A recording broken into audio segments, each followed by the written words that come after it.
Namaskar, bhai aur behno. Good evening, friends. I'm back with you with one of my series which I like very much. That is about No Bharat. We know Karnataka only as a IT hub, as a venture capitalist heaven, as a startups heaven.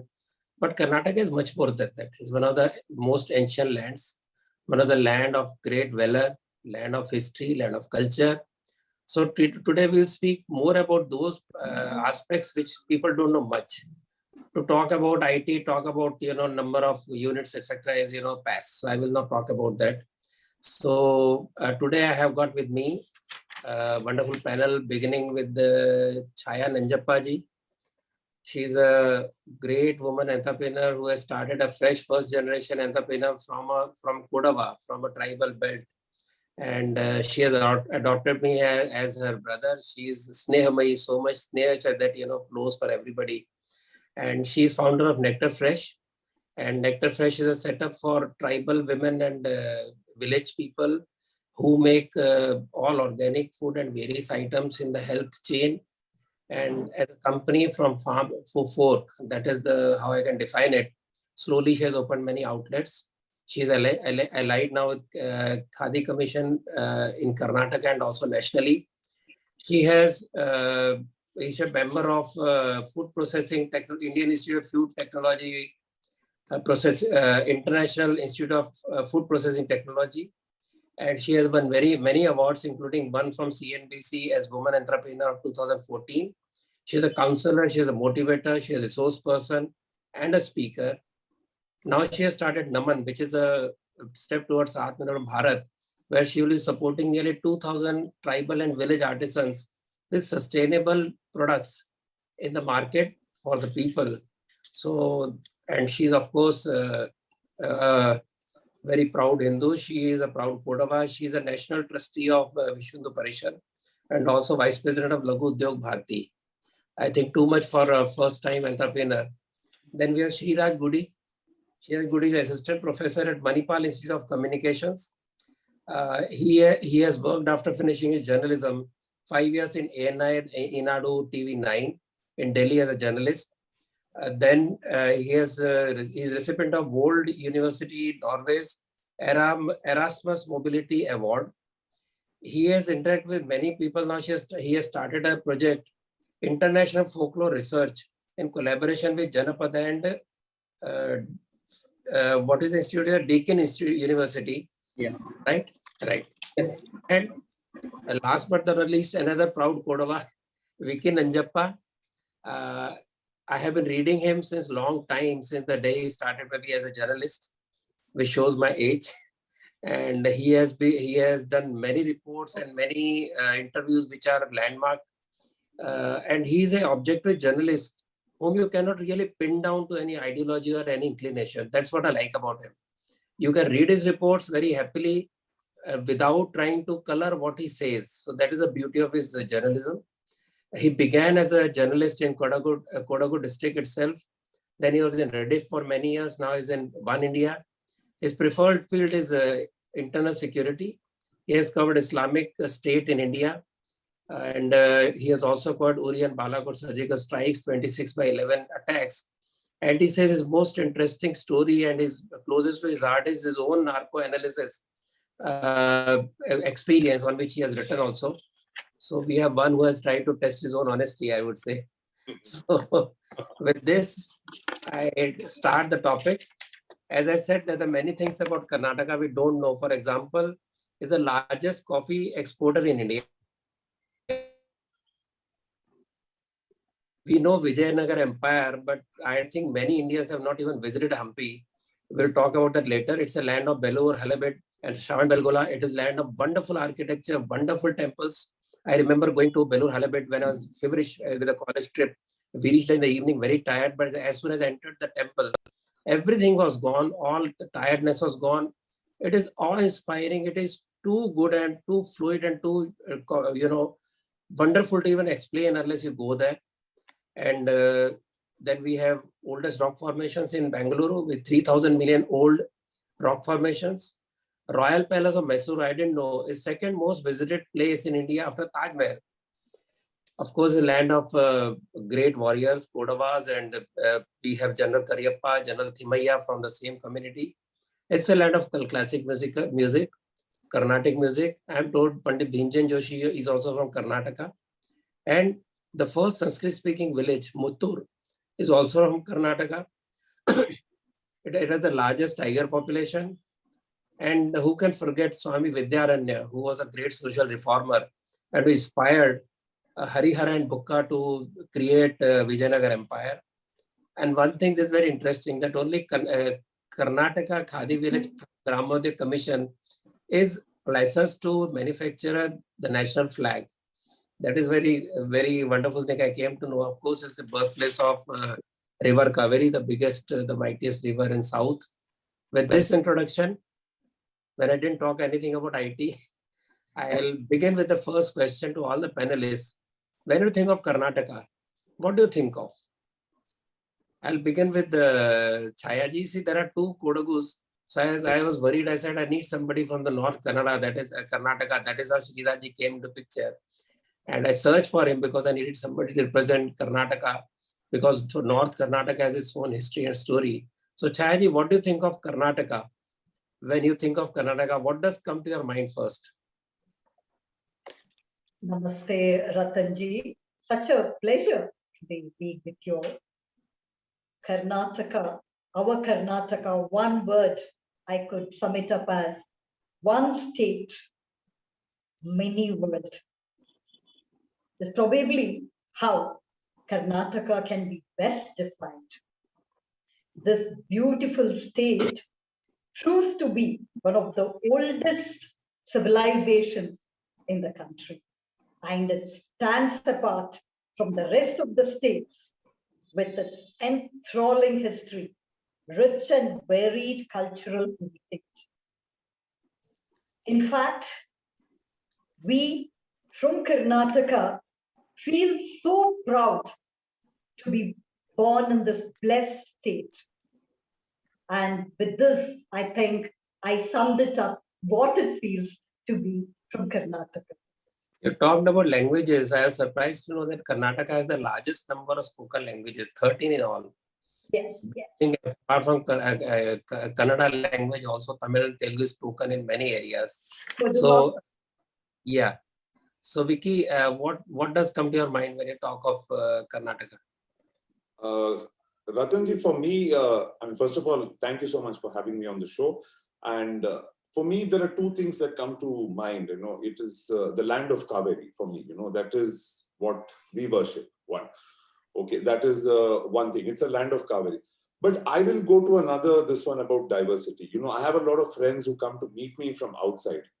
It's our masala dosas, it's our idlis, it's our bisi bele bath, it's our chow chow bath, it's our kara bath, it is our, it's the food which is so unique in Karnataka, because I have gone to many states and things. The first thing I start missing is the food, actually. Okay, and then we go down, of course, akki roti is my weakness. That is one thing. So that thing, considering my wife is from the great state of Maharashtra, the land of Chhatrapati Shivaji. I mean, she learned to make the akki roti for me because, food is our weakness out here. And every weekend, we make it a point either to go to Central Tiffin Room or to say Janardhan, because the dosas are very unique, or Airlines Hotel. That is what Karnataka is for me. And one more thing, Ratanji, I want to say, the people of Karnataka, if you have a person from France who's coming, even if a person knows 2 words of French, he will talk to him in French to make him feel comfortable. That is Karnataka for me. I think that is why people are, attracted to Karnataka like bee to the honey. Yes. And in fact, my daughter-in-law was in Bangalore for a training, and she didn't want to leave Karnataka. Then my now son was there for training. He missed it. Now, when they have gone as a transfer to Bangalore, both of them still say, that you should also come to Bangalore, forget about Mumbai. So that's the beauty of Karnataka. Most welcoming people, apart from sometimes suddenly some people flare up into some kind of linguistic, hot-headed. So Shreeraj ji, being from the North Karnataka, what is your mind when you think of Karnataka? What do you think of? What comes to your mind? Thank you for having me on this panel. For me, being from the side of the North Karnataka, and currently I'm representing our in the last nearly a decade, 8 years, I'm here in this coastal line of Karnataka. Maybe I'm for a very long time associated with the field of education. Probably the first thing that comes to mind is the education. Apart from the IT and IT related issues, but Karnataka is known for its education, science and technology development, research, ISRO. We have Indian Institute of Sciences. So in that sense, for the knowledge hub, that's what the Karnataka looks for me.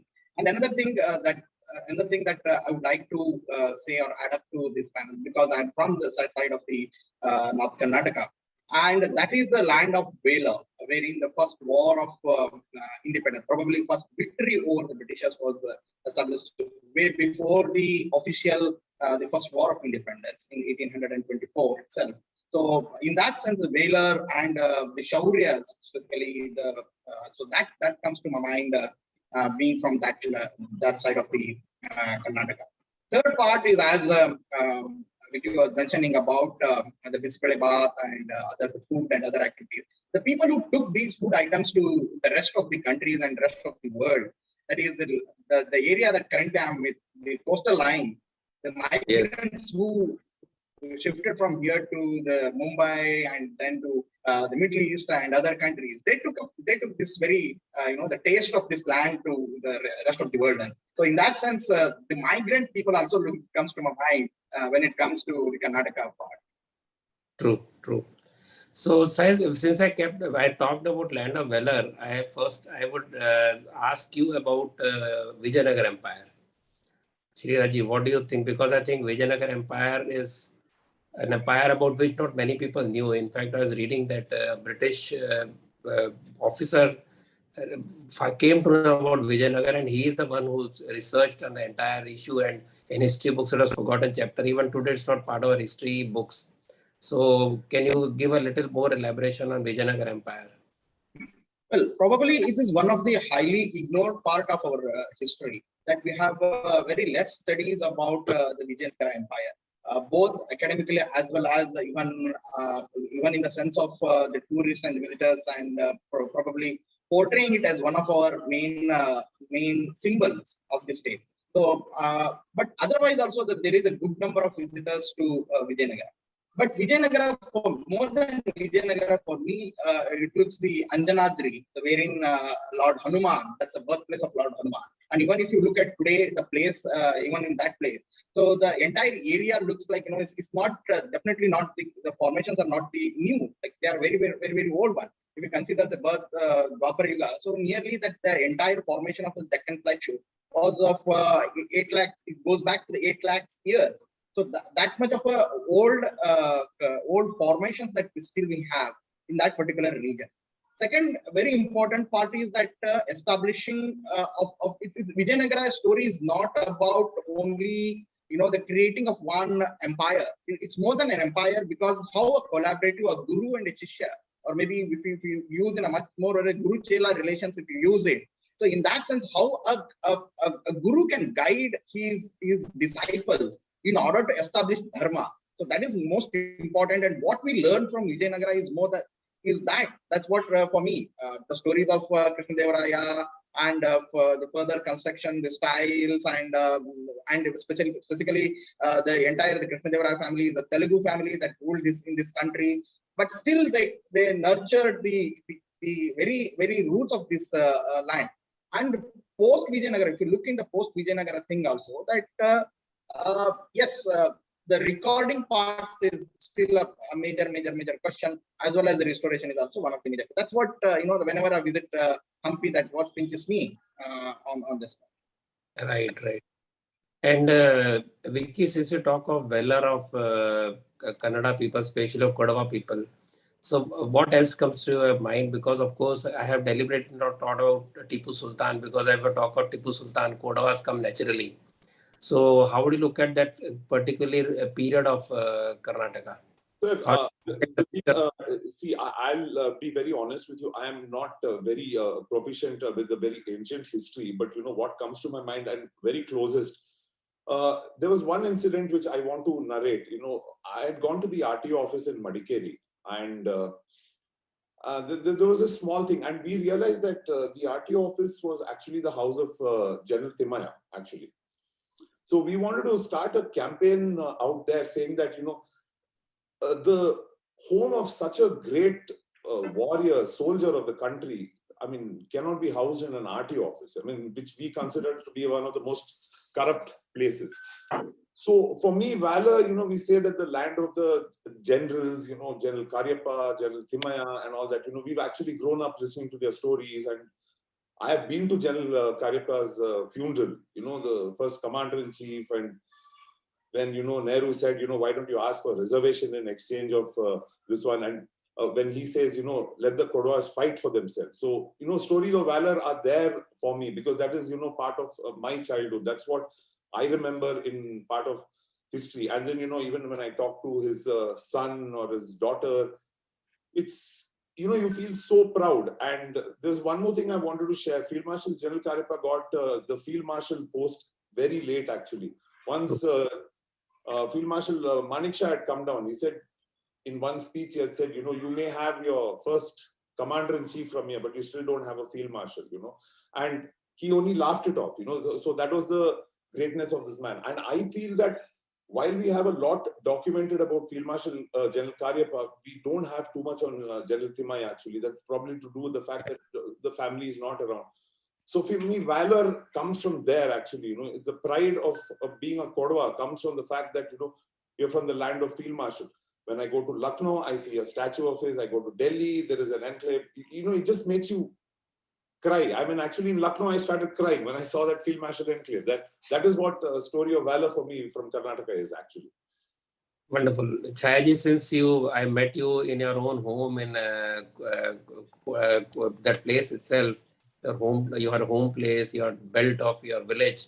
So how you would, of course, the Kodagu people never forget the atrocities of Tipu Sultan, and I don't know exact numbers, but from what I hear from various sources, 31 times Kodavas defeated Tipu Sultan, and unfortunately they didn't finish him off. So that is a lesson also.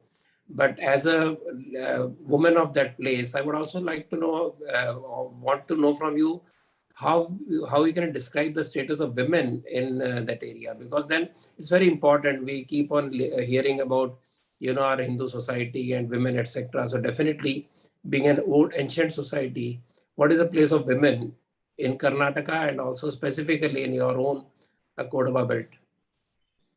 In fact, I would like to correct you there, Ratanji. We have won against Tipu Sultan 33 times.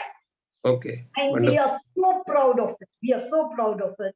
And just like our men, we women in Kodagu have been really, we have made our presence wherever, whichever field we have got it to. And I would say that whichever field we have opted for, we have been always supported. We are a tribal community. I think you are aware of it, Ratanji. We are actually a tribal. To know, because it's also is query I will have, because I know about it. What is the percent of tribal people in Karnataka? If you ask me, I exactly don't know the Any rough guess. I think Vicky would be maybe better aware on that aspect. But I would say that the most prominent tribals in Karnataka, we have the Soliga tribals. They are basically from Rangantittu, it is close to BR Hills. They are in the BR Hills, that is close to Chamrajnagar. And then we have the city tribals. They are from the Belagavi region. And the other tribals, we would be the prominent tribal people, be it our attire, be it our culture. It is so similar to that particular region. And if you see our food habits, it is also typically of the tribals. We have a very unique food of our own. I think you tasted a bit of it when you are there. Women in... Yes. I remember the food you served in your program. I still remember it. Yes, very different. It's a very unique one. Yeah. Yeah, and about women in Karnataka, but from Karnataka, you truly have seen some of them really shining out now. But I think it has always been over a period of time. Women have been known for their valor, like Abbaka Rani, we have Pittu Chennamma, and who doesn't know about Onike Obawa? And now you have women like Kiran Majumdar making her presence felt, and Sudha Murthy. She has taught us to be so humble with success. I mean, it's a rarity that to have women like her inspiring so many across the globe. And you have many more women who have silently made their significant presence felt. And I, as a Kodava woman, I could openly say that we are encouraged tremendously there and everywhere, whatever step we take. There has never been a step where they have said no obstacle anywhere. They've encouraged us all the way. You want to add anything to that, Shreeraj? What she has said about women in Karnataka? Well, in Karnataka, I would like to add a tribal that what we have raised. That is a very interesting part. That probably when it comes to the Karnataka's culture and tradition, we have probably somewhere we have forgotten the contributions of the tribal communities in the entire history. If you look at. For many of us or many people, many tribal communities, specifically in the central India and northern India, today Birsa Munda looks like a Bhagwan Birsa Munda, that he has attained the status of a god or probably Daiva, what we call in the southern Indian in Karnataka. So, but we have the similar figure Rayana, who fought against the Britishers, but he was hanged. And this very contribution was got in 1824. But even after that, there are hardly any focus. I'll tell you the place where Rayana was hanged in Belgaum district near Khanapur. And this place, every the local community, they go to there after the marriage, and they tie a knot to that particular tree, banyan tree where he was hanged, and they pray for please, Rayana should come back to our houses. He should take a rebirth into the community. So that is the belief and we have with that particular personality of Rayana. And in fact, if you consider and narrate how he built the army against the Britishers and how he helped the Rani Chennamma to establish her first victory against the British community and all those things.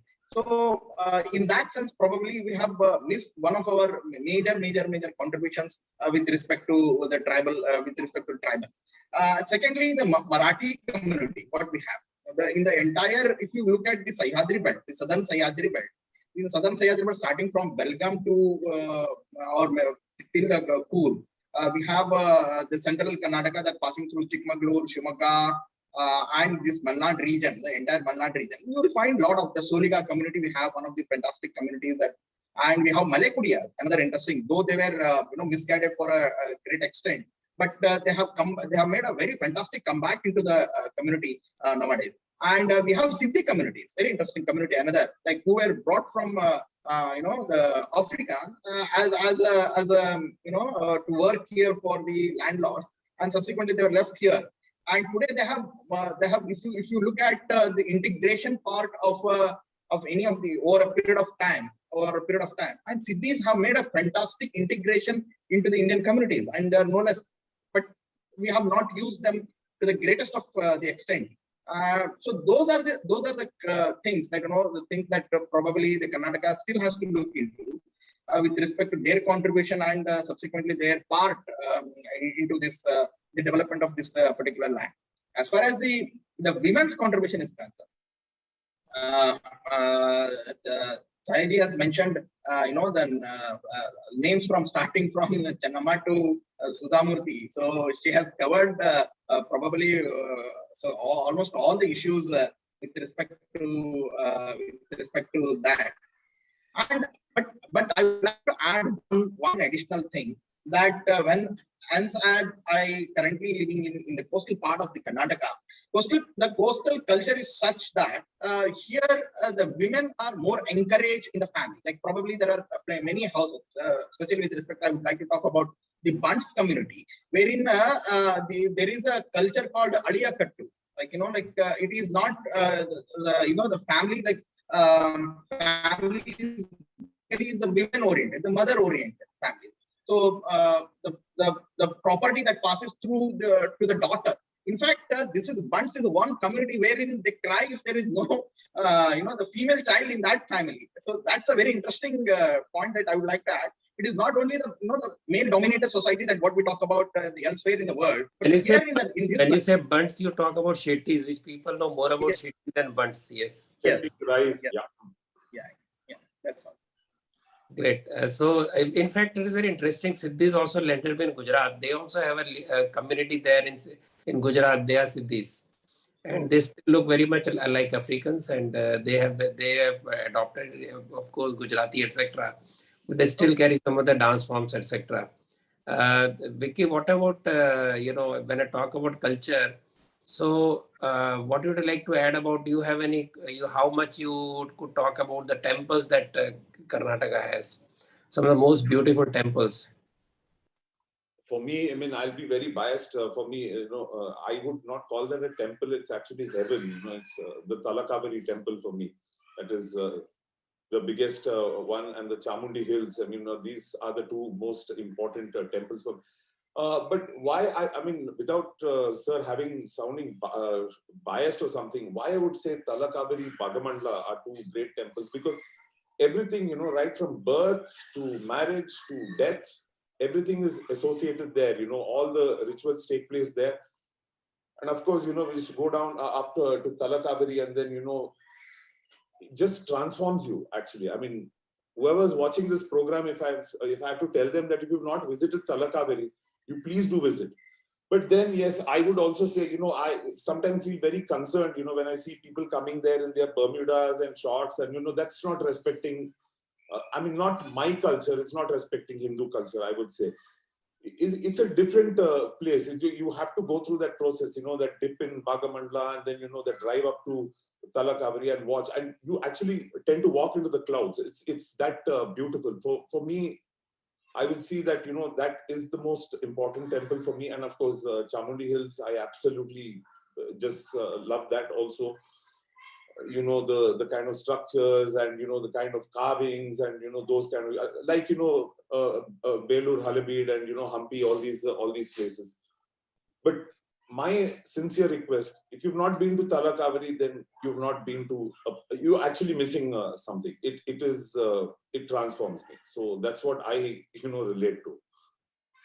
As you have been telling me that I missed so many temples when last I couldn't come to a place because of COVID. So, sir, I'm sorry, I just want to interrupt. I'm sorry. I want to add the Igutapa temple also, which is also a wonderful place. Yeah, I'm sorry. Yeah. Chayaji, so you have been talking of so many temples. So what do you tell people who know only of a couple of temples? What do you tell them about the huge spiritual importance of the temples in Karnataka? Actually, last time I wanted to take you to Talakaveri, which he mentioned, but you had to return back. But I did take a lot of them there, Sai Deepakji, everyone and anyone who comes down. I see that all of them are taken to Talakaveri. Like Vicky said, that's one place you should never miss. We consider Thai Kaveri as our presiding deity, and as tribals, we worship nature. And for us, anything we do, auspicious or even after the death in the family or anywhere, we make it a point to visit Thai. And so is this Igutapa temple, where we truly believe in the Kodavas. And Thai Chamundeshwari, I think if you have not visited the temple of our Mysuru to seek Devi's blessing, then you have missed out on something big time. I tell many, and there is this temple called Jwalamukhi. We consider as Thai Chamundeshwari's sister, which I was planning to take you there last time, Ratanji, and I'm just waiting for you to come down soon so that I take you there. Yeah, I should also say that Karnataka is a place of incredible architectural and monumental beauties. Can you hear me? Am I audible? Yes, yes. Oh, Like there's a famous song which says Shiligalu Sangeetavaha Adite in Kannada. Each engraving in every monument in Karnataka sings its own song, is what I could say. Architectural monuments, when you speak of Ratanji, among us the region, it displays a wide diversity of influences, often relaying much about the artistic sense of the rulers of 12 different dynasties. I'm waiting to take you around all these places next time when you come this side. thank you so much. If I can just add something Yes. on a light note, this one. As kids, when we used to go to Igutapa temple, we only used to agree to go with our parents because the food is very good out there.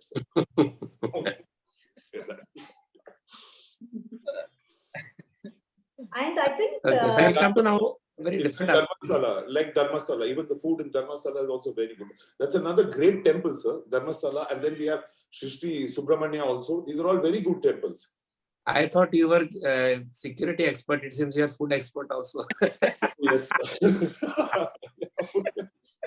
I think you've heard of the Hampi monuments also, Ratanji. Yes. Yeah, it is recognized as a UNESCO World Heritage Site. Yes, yes. It's my eternal regret that I have not visited Hampi. I want to visit at leisure. I want to spend 3-4 days there. And when we were young, nobody talked about Hampi. That is a tragedy.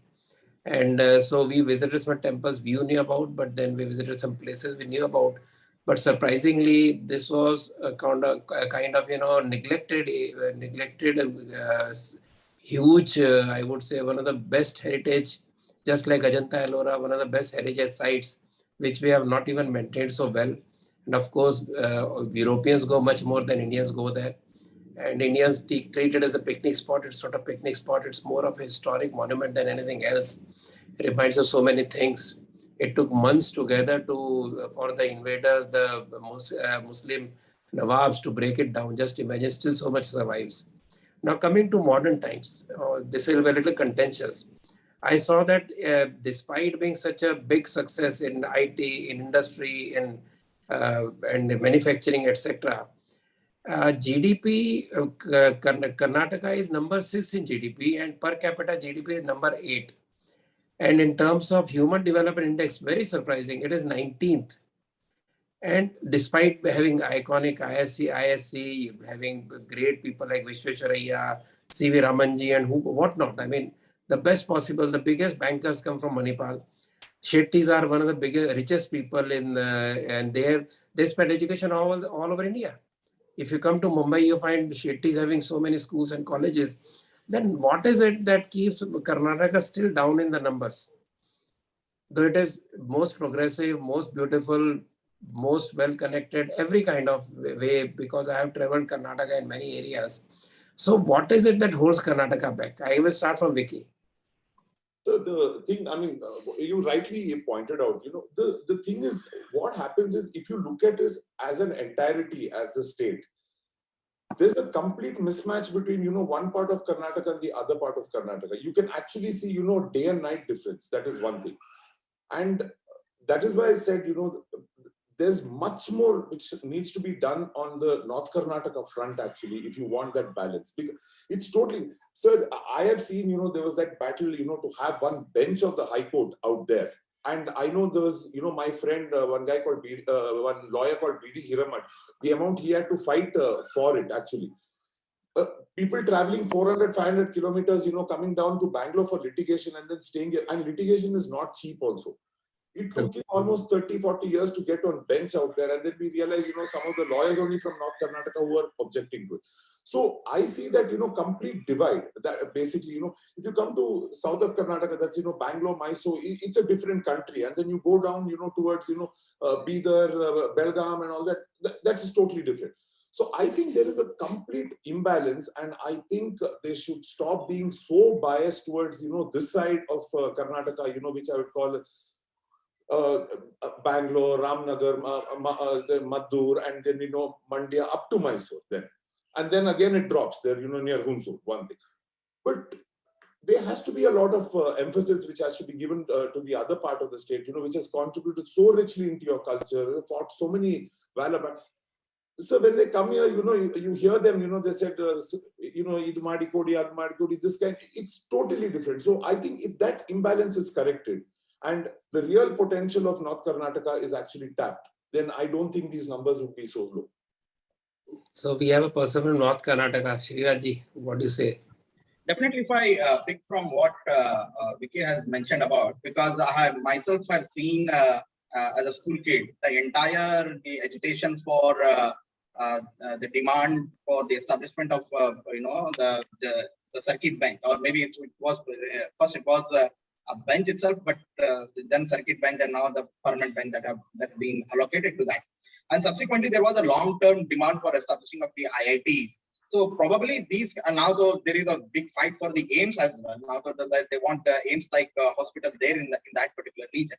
Probably for my knowledge and understanding of this entire region, I would like to bifurcate this entire issue because of the nature of the administration that it underwent in the last even the British or the pre-British era. The old Mysore region, the Madras province, and the Kittur Karnataka, what we call is part of the 4-5 district of North Karnataka, and subsequently the Hyderabad Karnataka, and what we call as Kalyan Karnataka, which was under the Nizam. The province which were under the rule of Madras province. So Madras province is basically like two units were there. One is Ballari region, another one is the coastal region, were under the Madras provinces. The entire old Mysore region, what we call today, the central Karnataka and the Mysore region, they were all under. They were ruled by the Wadiyars. One of the best. I say that the royal family that has given them everything. Like before the we enter into the era of the freedom, the Mysore region had their own own power generation units, their planned city, the Bangalore, Mysore. And their irrigation level that they have by then they had constructed the dams, everything. It was well planned. So, but the other way, if you look at the part of the northern part of the Karnataka, how the Kalyan and example, so both were exploited. If you look at the railways, how they were provided the railways were basically provided to create the paths for the timber lobbies. So to help the timber lobby, and subsequently that's how our forests were exploited. Our ores, the iron ore minerals were exploited in that particular region. And subsequently, when the people after the freedom, when we attained the freedom, subsequently again there was a strike. Whether there were protests for a very long time. Whether for the integration of the state, and in fact the integration of the state demand started from the North Karnataka, from Dharma, and from there the center part was that particular area, because they wanted if we unite politically, then probably some kind of a help can come to this particular area rather than from this region, from Dharwad, the southernmost region, going up to Mumbai, which was the capital then. Even after independence, because we remained in part of the Mumbai province. So those were some of the political reasons. Another very interesting factor, I must say, that if a farmer feels that he is exploited, or because of any other reason from the areas of Mysore, Mandya, or in that Hassan for that matter, for him to reach the political headquarters, it's a matter of 2 to 3 hours. But for the people coming from Bidar to Bangalore, even 3-4 days also they might. So that is one of the reasons that till the time they reach these of the political headquarters, the issues reach the political headquarters, it took really a lot of time. Really a lot of time. That was also one of the prime reasons why the development has not taken place in that particular reason. Another one is you mentioned about the bankers. But if I talk, yes. Just one point. If I'm mentioning about the bankers from the coastal region. So very interestingly, the entrepreneurship culture was very much. It is in the blood of this region. In the blood of. Your voice is breaking. Where I have seen. Where I have seen the people from this region, they don't wait for the government to put anything. Your voice is breaking. Hello, am I audible, sir? Yes, yes. Well, Yeah. Shreeraj, just a moment. I think you need to close that video for some time and only use audio. Your voice is breaking a lot. Okay. So close the video for some moments and you can speak, so your voice will come clearer. Okay, fine. Well, when it comes to the entrepreneurship culture, Yeah, please carry on. the Pais and the Chattis that what we are mentioning, so they had this culture in their blood. So that is where these very coastal regions, they don't wait for anybody to bring the facilities to them. So rather they would invest and create those facilities here. So that is where is missing, for me it is missing the link between the north and the south. I must say that though Sudhamurthy, Narayan Murthy and all these IT big they belong to the region of North Karnataka, but they didn't invest in North Karnataka. So, hello, yeah. So they didn't invest in North Karnataka. Rather, they went to Bangalore back. So to bring one small unit of Infosys to the Hubli, the central area of the North Karnataka, it took more than 20 years. So even the investors also hesitate. There is a lot of hesitancy among investors. So that is where it has, like the area has been ignored for a very long time. Another very interesting part, I must say, that the Kaveri, from its origin to till it reaches the Chennai, the entire capacity is around 400 plus TMC, the entire capacity of the river. But we have the Almaty Dam for the Krishna, which has more than 500 TMC. The one single. Just a moment. Shreeraj, Yes, sir. Yes, sir. your voice is breaking. I'll give you a break for 2 minutes while your bandwidth comes. I'll raise a question to other to tell you, get yourself corrected, little bit, because maybe your bandwidth will improve. Okay, okay. Since we talk about discrimination inequality between east, south and the north, what is the number of legislators in terms of number of legislators from north south? So if there are 100, let us say there are 100 MLAs, what percentage comes from north and what percentage comes from south?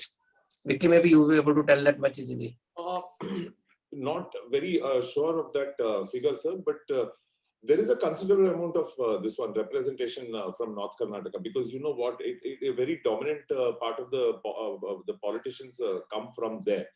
But if I look at it again, that has also been the complaint always, that despite having a lot of legislators from north and south, it can be equal also. So there is it's not like it's like at a, I think we've lost Ratanji.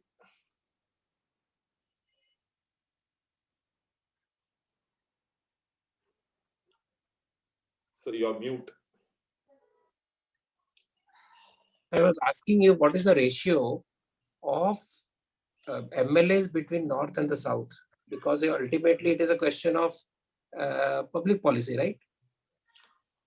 That's correct, sir. I mean, if you look at it, that way, even, you take Baswaraj Bommai for that matter, or you take, Mallikarjun Kharge, all the big leaders, and this time even during the elections when Siddaramaiah stood, he also, won from north and he lost from his base constituency down south here.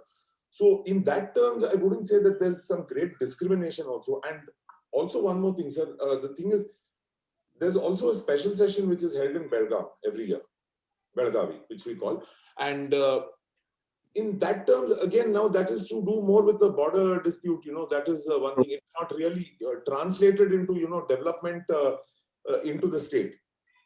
But the thing, what happens is, if I look at, many of these legislators from North Karnataka, and I see the big houses they have in Palace Orchards, one of the biggest areas out here, it's like, I don't think they have translated that power and, whatever stature they have, got back to North Karnataka. I mean, it's just an election issue, caste equations, etc., and all those things. They have invested themselves here itself in Bangalore. They have been the first ones, to, oppose any kind of, even the circuit bench. I remember, if you say that, I mean, the permanent bench of the Karnataka High Court out there, they were the first ones to oppose it. They could have done it much earlier. And what were these cases that were coming from North Karnataka? Land-related disputes. There's 10 acres of land, family disputes, and things like that. litigation becomes very this. So in terms of number of legislators, there's absolutely no discrimination. There has been a total equal representation, if I would make. I think there's just a fixation, Bangalore fixation, I would say, that has resulted in this inequality because people rush to area which is much more easier to work in. Correct. I would say, rather than try to work back home. Because you look at the other way around, if you look at community of Kachis and look at the community of Rajasthanis, they will go back and invest in their villages, even if there is nobody staying there. Very surprisingly, surprised to know there are villages where there are hardly any inhabitants. There are schools where there are hardly any students because from desert areas people come out. But they will go back to village, they will invest in the village, they will raise the village standard. That is something very unique to community of Kutch and community of Rajasthan. So which I think is not happening in Karnataka. It just came to my mind, I think a very, very important issue that was raised. Shreeraj, are you okay now? Can you speak now? Yes, so I think some people have covered ground. So you want to add anything? Yes, sir. So probably in this ratio, what we are talking about, the political representation, nearly 100 plus seats that out of 224 that were total number of constituencies, they're from the northern part of the state, northern part of the state. However, what Vicky was mentioning about the people's representative themselves being one of the major roadblocks for bringing the development to that, is very much true. That most of these people are they hardly turn up to these areas and they look into the matters where really the implementation part is necessary. Just I would like to bring you one small example that near my village in northern part of Karnataka, in the current district of Haveli, erstwhile it was in Dharma district. The irrigation for the local river that called Varada. One of the lift irrigation project was installed that the Bhumi Puja was done way back in 1981 when it was commissioned in the year of 2021, the last year. So that is how, if that much of a speed that we work into, then definitely the people won't stay in that particular village, and probably capacity to what we calculate into, and that is also one of the major problem. And subsequently, there is a major shift, like the people who want the regular money, and because of the non-implementation of the irrigation project, though we had a really big, Tungabhadra, the Krishna upper, the upper Krishna, and also the Tungabhadra river projects, etc. We had fantastic dams, everything we have, but there is hardly any implementation. The water has not reached to the level of the farmers. That is also one of the reasons wherein the people started migrating from their areas, wherein they say that we don't do, like there is no further meaning in continuing in these villages. Rather than even after having 10 acres of land, they would prefer to work as a laborers in some other land or some other hotel or somewhere in a cities like Bangalore, Mysore, Mangalore, So these areas that is also one of the migration is in my opinion, it is one of the major areas. Second part was the non-implementation of the Nanjappa Commission's report. So one of the important part, wherein Dr. Nanjappa, one of the finest economists that India had, so he traveled across Karnataka, and it was a commission from the side of the Karnataka government, and he submitted a report way back a generation, like almost 25 years has gone now. So he has submitted a report that which are the villages that are the backward villages, which are the areas that backward. What areas, what steps that we need to do to overcome this very challenge of the backwardness. But the governments have not given any scope, any heed to even the very report they have constituted into. So even after 25 years of this very particular report being submitted to the state. So those are the things that make ignorance, basically the political ignorance, the leaders' ignorance. That is the main reason that why there exists an imbalance in two parts of the states. Thank you so much. I think Shreeraj, if I would like to just add one thing, is that when Shreeraj talks about the migrating from north to south is not exactly easy, because sir, if I say the Kannada is very different from what is spoken here. There have been times, when somebody has spoken to me in that dialect out there, 10-15 words are not understood. Sometimes for a South Karnataka person, it can sound rude also sometimes, It's very different. Food habits are different. We are an akki roti culture. They are jodad roti cultures. So those kind of things also, it's very difficult to migrate. It's got great potential. I just hope our political leaders don't ignore that part of Karnataka. I think this unwittingly we have come to a very interesting part. On a lighter note, I think Chhaya ji got a huge scope to start her Nectar Fresh in North Karnataka. See, Ratanji, I have a different view here. I have a bit of a different view. I agree with Shreeraj ji when he mentioned about migration, but there is this attitude of ours to take life very easy in Karnataka. That is also somewhere we say have this swalpa adjust madi, means let us adjust. That because I see lot of them coming from UP, from Bihar, and you can see n number of them coming from Assam. All of them made their base here currently. Even in rural areas or two-tier cities, it's they who are coming and working it. And why I feel sad, it's more than the north and the south divide. I would Karnataka divide. I would again feel they have not capitalized the best that they have. Countries' pride R&D institutes like CFTRI, DFRL, they are based in our Karnataka. If you have not capitalized on technology transfers, if you have not made use of where the land is not fertile, grow superfoods. It's cash rich. It is taking things a bit easy attitude where I see it all around me. You need to be passionate. You need to be dedicated. It is we from Karnataka have this take it easy attitude. Yeah, if I would like to add one more word to that Swalpa adjust madi, that one thing is that, we are very accommodating, nice people, but there's one word we should take off our vocabulary, and that is called as bejar karo. They are always sad. So that attitude, if we are able to change, I think we can do 100 times better. On this wonderful note, if anybody wants to add last 1 minute comment each, we can add those comments, or we can close. So any of you who wants to add last minute comments, onto this entire discussion. Closing remark. Yeah, with the blessings of Thai Chamundeshwari and Thai Kaveri, hope this blessed land of our Karnataka be a pride of Bharat always. It always is. Yes, Shreeraj ji. Yes, I must say that I would like to recall DVD at this time, and I must say that Ellarodandagu Mankutimma. So let's be and unite and work for the greater good of everybody in this end. Thank you. Great. Vicky? Sir, it should always be the land of Tala Kaveri, Field Marshal, Onake Obawa, and not the land of resort politics. That's all.